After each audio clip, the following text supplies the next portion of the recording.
82 کی بات ہے، میں انڈیا گیا اکیلا، ٹرین میں تھا تو جالندھر سے رش چڑھا اور لوگ کھڑے ہو گئے، تو ایک نوجوان سا تھا، وہ جوان تھا، نوجوان تو نہیں، تو وہ کھڑا ہوا تھا، تو میں ایک سکھ کو دعوت دے رہا تھا، تو میری غور سے نہ سنتا رہا، تو مجھ سے انگریزی کہتا فرام ویئر یو آر، میں کہا فرام پاکستان، تو پھر کہنے لگا فرام ویئر ان پاکستان، میں کہا Multan, from where in Multan, میں کہا وائی آر یو آسکنگ، کیوں پوچھ رہے ہو؟ I am from Multan, a small town تلمبا۔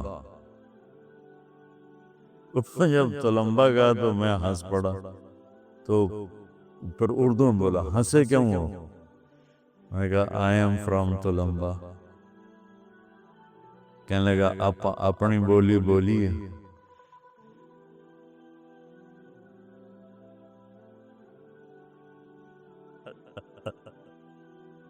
کہنے لگا اتنے تو ساڑی کوئی جانتا ہی کوئی نہیں، آپ اپنی بولی بولیے، میں کہا بولیے۔ اس نے پیچھے اس کی بہن مجمع میں پھنسی کھڑی تھی، ایجڈ عمر رسید، اس نے اس کو جا کے بتایا کہ تلمبے کا ایک لڑکا بیٹھا ہوا ہے، وہ تو آئی شیرنی کی طرح، پھر بھی ایسی ہیوی ویٹ، اس نے ایک ادھر پھینکا، ایک کو ادھر پھینکا، ادھر پھینکا۔ اچھا میرے سامنے والی سیٹ پر 3 آدمی بیٹھے تھے، تو 3 ہی کی وہ تھیں، تو اس نے نا آگے ان کے بیچ میں جو گھسی، ایک نیچے گر گیا، بدبتی مجھے کہتی وہ کترا تو تلمبیدہ ہیں، میں کہا جی ماسی جی میں تلمبیدہ، میں ٹھر پاواں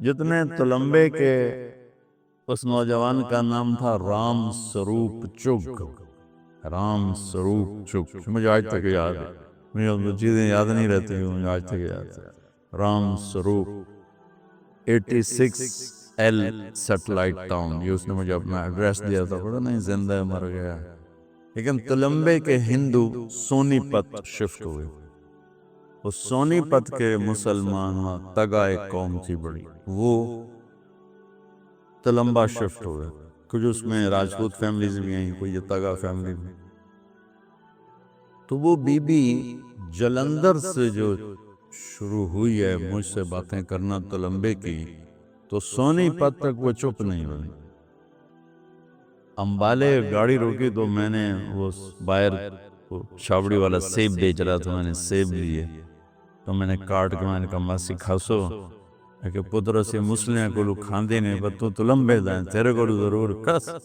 تو جائے وہ بڑی مالدار فیملی تھی، انہوں نے مجھے جو حویلی بتائی، وہ تلمبے کی ایک اینٹیک حویلیوں میں تھی، تو کہنے لگی میرے باپو حویلی پوری کی تھی تو دو ملک بن گیا، تو سانو اے چھوٹا جا ہے اس دے رام سروپ جمعے آیا یا لی 6 مہینے دائی، انہوں لیتے سے نکلے ہیں، تو ہر شاید چھڑ دے آگیا۔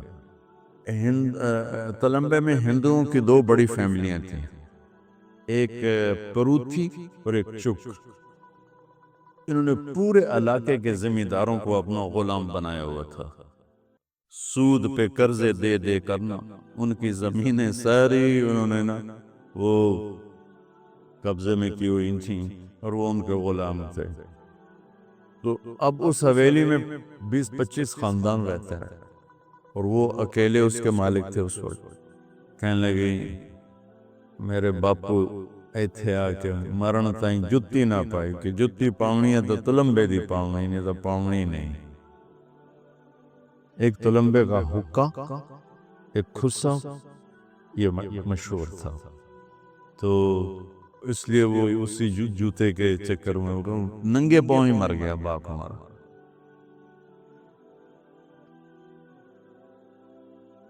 ہم اگر اپنے ملک کی فلاح چاہتے ہیں اپنے ملک کی اگر ہم بھلائی چاہتے ہیں، اس کو ترقی یافتہ دیکھنا چاہتے ہیں، دو حدیثیں سناتا ہوں جو اس ملک کی بنیاد بھی ہیں اور ہماری ضرورت بھی ہیں، ہماری دنیا بھی بنتی ہے، ہماری آخرت بھی بنتی۔ آپ نے فرمایا 4 باتیں مجھ سے لے لو، دنیا بھی تمہاری ہے، آخرت بھی تمہاری ہے۔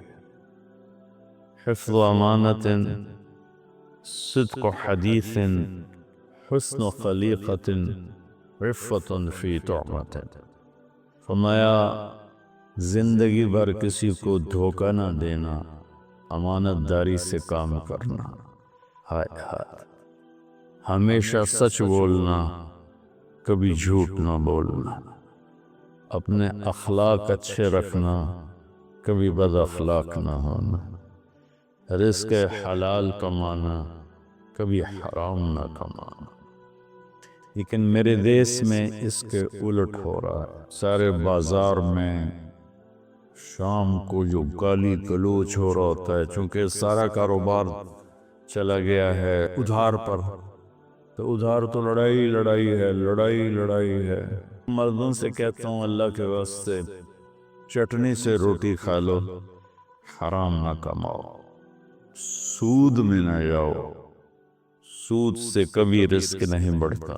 تو میں علماء سے، عوام سے، ہر مکتب فکر کے لوگوں سے ہاتھ جوڑ کے کہتا ہوں کہ اللہ کے واسطے اختلاف کرو لیکن نفرت نہ کرو۔ سوشل میڈیا پر اختلاف بھی ہو رہا ہوتا ہے اور اتنی سخت زبان ہوتی ہے اور اتنی نفرت اس سے ٹپکتی ہے کہ دل ٹوٹ جاتا ہے۔ اور کبھی کبھی تو میں بیٹھ کے روتا ہوں۔ میرے بھائیو، ہم اپنے بازاروں کو، اپنے کاروبار کو جھوٹ سے پاک کریں، دھوکے بازی سے پاک کریں، اور فراڈ سے پاک کریں۔ یہ ایک حدیث جو میں نے آپ کی خدمت میں پیش کی ہے، اس پر عمل ہو جائے تو ہمارا ملک دنوں میں ترقی کرے گا۔ میں آخر میں پھر اس کو دہرا دوں، حفظ امانت، دھوکہ نہیں دینا، امانت داری سے سارے معاملات کو طے کرنا ہے۔ صدق حدیث، سچ بولنا ہے، کبھی جھوٹ نہیں بولنا۔ حسن خلیقت، اچھے اخلاق بنانے ہیں، بد اخلاق نہیں ہونا، خاص طور پر ماں بہن کی گالی نہیں دینی کسی کو۔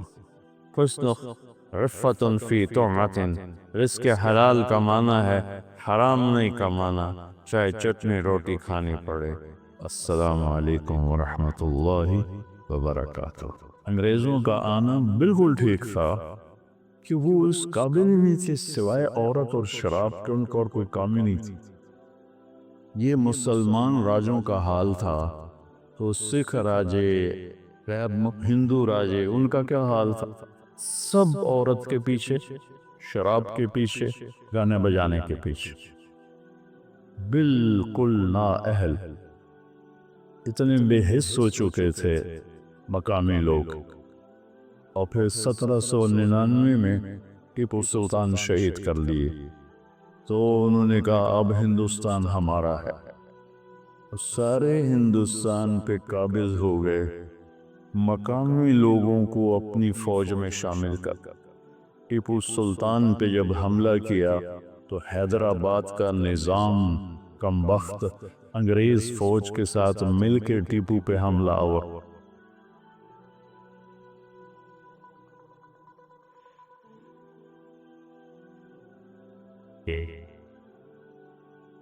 مغلوں کی حکومت سب سے لمبی چلی، 328 سال مغلوں نے حکومت، اور 1608 میں ایسٹ انڈیا کمپنی ہندوستان میں داخل ہوئی۔ جہانگیر کا زمانہ تھا، عروج تھا، تو ان کو وہ تو بالکل فقیر سے تھے۔ ایسٹ انڈیا کمپنی انگریزوں کی انگلینڈ سے آئی ہوئی، تو وہ شاہ جہاں اس جہانگیر تک ان کی رسائی ہوئی۔ جہانگیر کو میری طرف سردرد رہتا تھا، تو اس نے ان سے پوچھا تمہارے پاس کوئی چیز ہے سر درد کی؟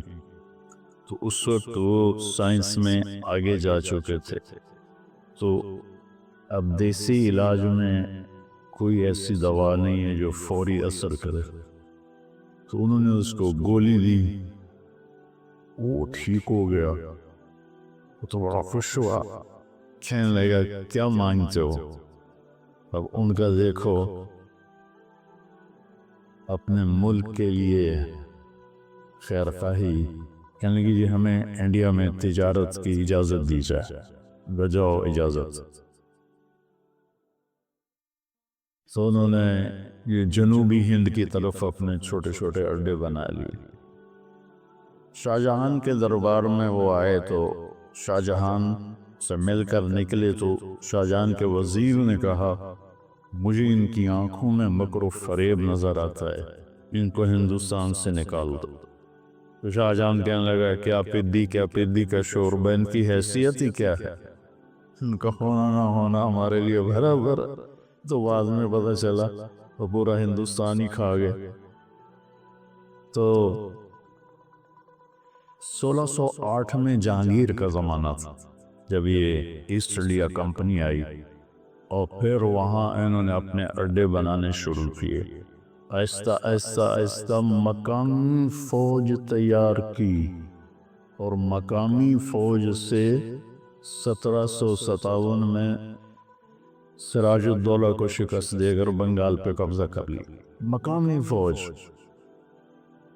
اتنے بے حس ہو چکے تھے مقامی لوگ، اور پھر 1799 میں ٹیپو سلطان شہید کر دیے، تو انہوں نے کہا اب ہندوستان ہمارا ہے، اور سارے ہندوستان پہ قابض ہو گئے۔ مقامی لوگوں کو اپنی فوج میں شامل کر ٹیپو سلطان پہ جب حملہ کیا تو حیدرآباد کا نظام کمبخت انگریز فوج کے ساتھ مل کے ٹیپو پہ حملہ آور ہوا۔ ایڈمبرا کا ایک سپاہی تھا جس نے ٹیپو سلطان کو آخری فائر کیا اور وہ شہید ہوئے۔ میں جب ایڈمبرا گیا تو وہ مجھے چوک میں لے گئے تو گھوڑے پر وہ سوار بہت بڑا بت اس کا بنا ہوا تھا، کہ یہ ہے وہ سپاہی جس نے اس کو آخری فائر کیا اور وہ شہید ہو گئے تھے۔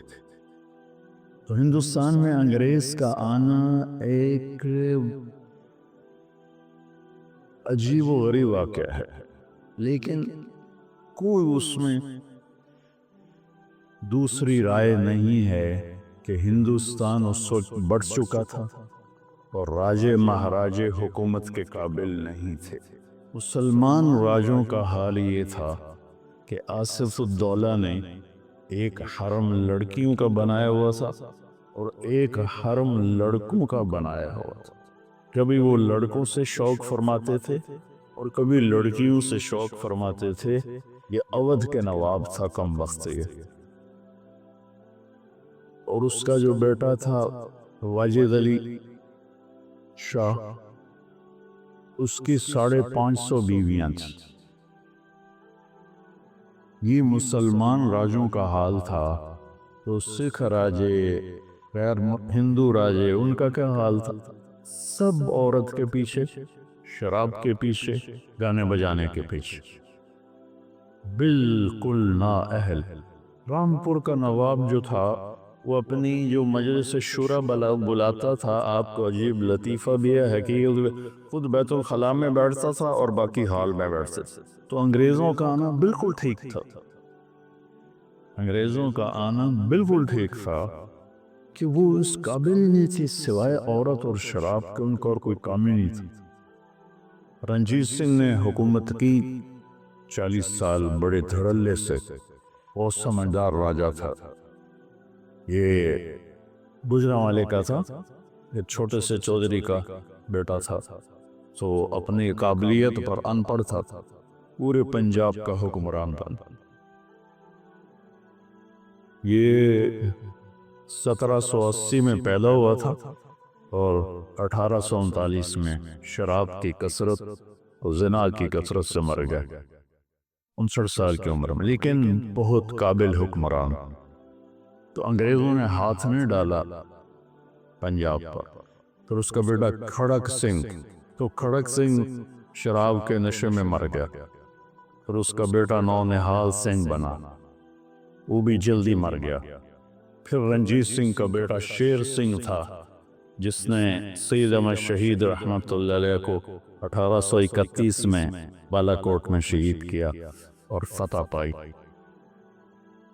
تو اس کو وہ بھی اتنا ڈوبا شراب میں اور عورت میں کہ اسے سکھوں نے خود قتل کر دیا 3 سال کے بعد۔ اور پھر دلیپ سنگھ بنا 16 سال کی عمر میں، انگریزوں نے اسے اٹھا کے لندن بھیج دیا اور پورے پنجاب پہ قبضہ کر لیا۔ انہوں نے پھر ظلم بھی کیے، لیکن یہ ان نوابوں کی جو تھی بدماشیاں، ان کو ختم کیا، عام لوگوں کو ریلیف دیا، کتنے نظام بنائے انہوں نے، وہ ایک لمبی تاریخ ہے۔ لیکن پھر اللہ تعالیٰ نے فضل فرمایا کہ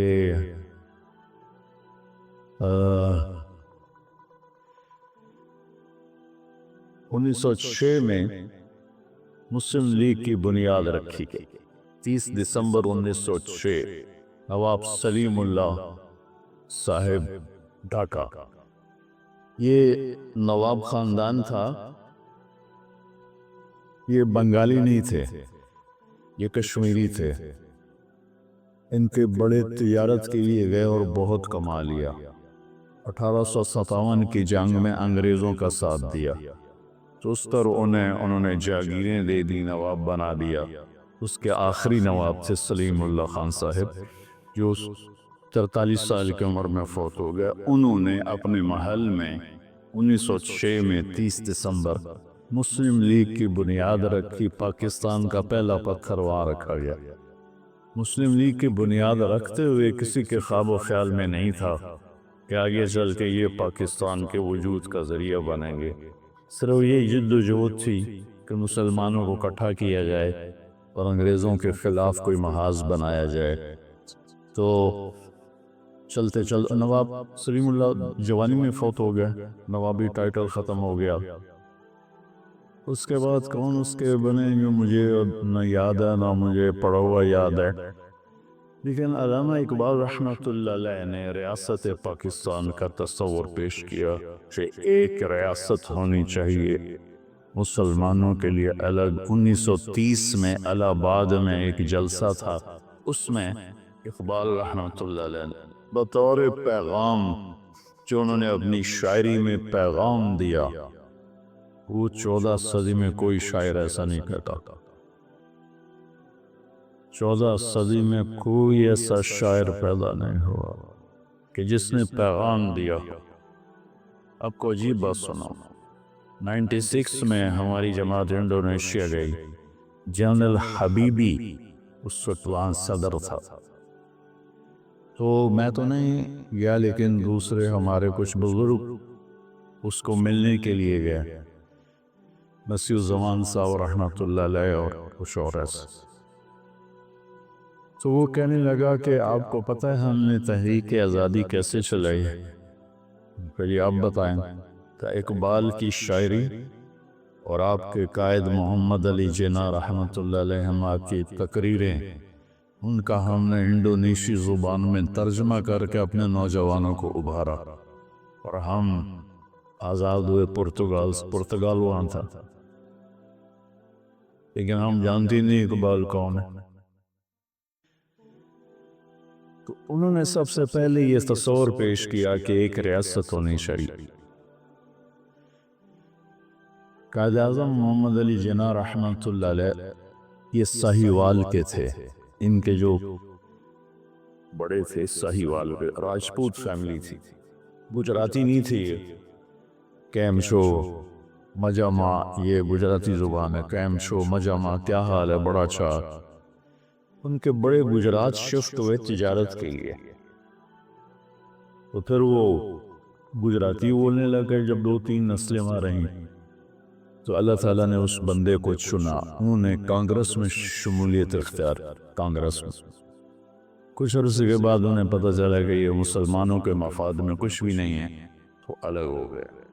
مسلم لیگ میں شامل ہوئے تو بری طرح مسلم لیگ پٹ رہی تھی، تو یہ مایوس ہو کے لندن چلے گئے۔ بہت بڑے وکیل تھے، تو علامہ اقبال رحمۃ اللہ علیہ نے انہیں خط لکھا کیا وہ واپس آئیں اور مسلم لیگ کی باغ ڈور سنبھالیں۔ تو وہ پھر ان کے خط پر واپس تشریف لائے اور مسلم لیگ کی باغ ڈور سنبھالی۔ پھر علماء دیوبند دو حصوں میں تقسیم ہو گیا۔ ایک حصہ کہتا تھا تقسیم نہیں ہونی چاہیے، مولانا شریف علی تھانوی رحمۃ اللہ علیہ، مولانا شبیر احمد عثمانی رحمۃ اللہ علیہ، مولانا ظفر احمد تھانوی رحمۃ اللہ علیہ، مولانا سلیمان تھے ندوہ کے، تو یہ حضرات کہتے تھے تقسیم ہونی چاہیے۔ تو اس سے علماء دیوبند دو حصوں میں تقسیم ہو۔ دونوں کی نیت جو چاہتے تھے نہ تقسیم ہو، ان میں بھی کوئی ذاتی مفاد نہیں تھا۔ وہ سمجھتے تھے کہ اس میں مسلمانوں کا فائدہ زیادہ ہے، اور حضرت ثانوی رحمۃ اللہ علیہ اور ان کے ساتھ والے کہتے تھے تقسیم میں فائدہ زیادہ ہے، اور آخر نتیجہ وہی نکلا جو حضرت ثانوی رحمۃ اللہ علیہ کا فلسفہ تھا کہ الگ ہونا چاہیے، کہ مسلم نان مسلم مفاد ایک نہیں ہو سکتا، وہ اس میں ٹکراؤ پیدا ہو جاتا ہے۔ تو مسلم لیگ بہت بری طرح پٹ رہی تھی، تو مولانا شبیر احمد عثمانی، مولانا ظفر احمد تھانوی، انہوں نے دورے کیے پورے سرحد کے اور ہندوستان کے، اور جو جوشیلی تقریریں کر مسلم لیگ کو اتنا کھڑا کیا کہ الیکشن میں کافی سیٹیں لینے میں کامیاب ہو گئے۔ ادھر 1940 میں دوسری جنگ عظیم شروع ہوگی، جو 44-45 تک رہی، اور انگلینڈ بالکل اس کی کمر ٹوٹ گئی اور اسے اپنے مقبوضہ جات پر قبضہ رکھنا مشکل ہو گیا۔ ادھر تحریک پروان چڑھ گئی، پاکستان کا مطلب کیا، لا الہ الا اللہ۔ آج کے نوجوانوں کو پتہ ہی نہیں ہے کہ کیا قربانیاں ہیں۔ تو آخرکار انگریزوں کو ہارنا بھی پڑا اور وہ مجبور بھی ہو گئے تھے، دونوں چیزیں تھی، قبضہ رکھ نہیں سکتے تھے، سارا کچھ برباد ہوا پڑا تھا۔ اور ادھر مسلمانوں میں بھی ایک جوش اور تحریک اٹھی ہوئی تھی، ہندوؤں میں بھی اٹھی ہوئی تھی۔ تو پھر اللہ تعالیٰ نے محمد علی جناح رحمۃ اللہ علیہ، بہت بڑے ہمارے محسن ہیں، بڑے عظیم انسان تھے، مقدر کی بات ہے انہیں حکومت کرنے کا موقع ہی نہ مل سکا۔ 47 میں آزاد ہوا، 48 میں انتقال ہو گیا، ٹی وی کے مریض تھے 72 سال کی عمر میں۔ اس کے بعد ہر ایک لائن لگ گئی، ایک دکھ بھری داستان ہے، ایک درد بھرا افسانہ ہے، جگر سوز بھی ہے، دل خراش بھی ہے، کہ قربانیوں کو رائے گاں کر لیے 6 لاکھ لوگ ذبح ہوئے، 6 لاکھ، 1.5 کروڑ لوگ ہجرت کرنے پر